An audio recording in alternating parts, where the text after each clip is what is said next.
Hello the world and sister, welcome back to my YouTube channel. Icyongereza cyoroshe is English. Ndabaramukije mwese nongera ndabaha ikaze kandi ku rubuga rwacu rwa Icyongereza cyoroshe is English.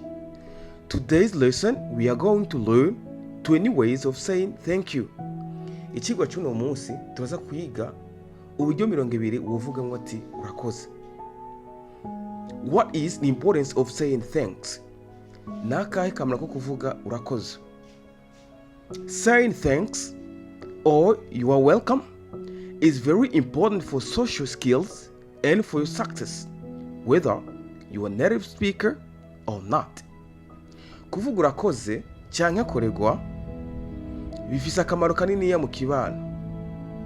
Kaba nkako no kuroranirwa kwawe. Ntibisaba ngo ube uvuka mu gihugu kivuga Icyongereza cyangwa kitavuga Icyongereza. Kuvuga urakoze cyangwa koregwa bifite akamaro kanini cyane. Anyway, when do we say thank to someone? Nigeri rero dushimira umuntu. We say thank when somebody gives you a gift.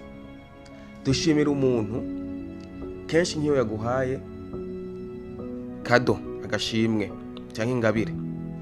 Or when somebody compliments you. Mu gihe umuntu yagushimagije, yagutatse, yakuvuze ko ibintu byiza, naho nyine turamubwira thanks.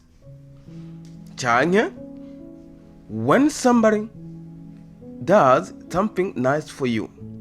Mu gihe umuntu yakora ikintu cyiza cyaguhimbaye, cyakuryoheye, naho nyine ashaka kumubwira urakoze, ashaka kumushimira. Anyways, let's go on for our today's lesson. Reka dusimbire ku kigo cyacu cy'uno munsi rero. 20 expressions, amajambo 20 to say thanks in English.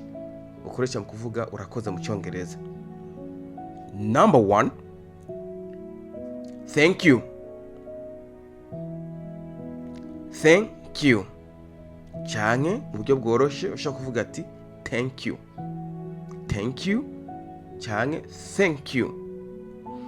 Number 2, icya kabiri, urashobora gushimira umuntu umubwira ati thanks. Thanks. Thanks. Thanks. Number 3, icya gatatu, urashobora kugira icyo twita emphasis. Okay? Ukongera ko tujambo twerekana uburyo combien de fois wagiyeho n'ikintu umuntu yagukore umushimiye bingana gute. Ushobora gushira ko so much, very much. Okay? For example, thank you very much. Thank you very much. Cyane thank you so much. Thank you so much. Number 4, icya kane, ni no thank you. No thank you. Ikora ryari rero. No thank you ikora mu gihe umuntu ashize gukorera ikintu ukabona umenga ntufise bezo yacu muri uwo mwanya, nacyo kine muri uwo mwanya, ntumubwira ati oya bireke cyangwa ndanse. Okay? Umubwira no thank you ati oya urakoze.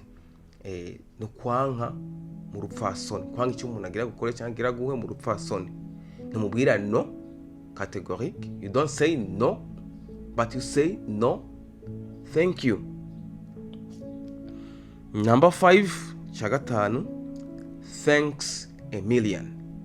Thanks a million. A million ni miliyoni. Okay? Iyo ubwiye umuntu rero thanks a million, vous imaginez combien de fois icyo kintu agukore ugihe agaciro kanini ya cyane. So thank you very much for your attention. That's all. We are done by here. Reka kandi nongeye ndabashimire kandi kuba mwashibanye gukurikirana ibinyigisho zamaze cyangwa ku rubuga rwacu Icyongereza cyoroshe. Ngira kandi ndabaha ikaze ku bataragira subscribe, ubonanye mugira subscribe kugira muzore muhombe ivyigwa ducishako. Nongera kandi ndabasaba kugira ama partage so that everyone can get lessons. N'abantu bashobora kwiga biciye ku ma partage mukora. Okay? Thank you very much.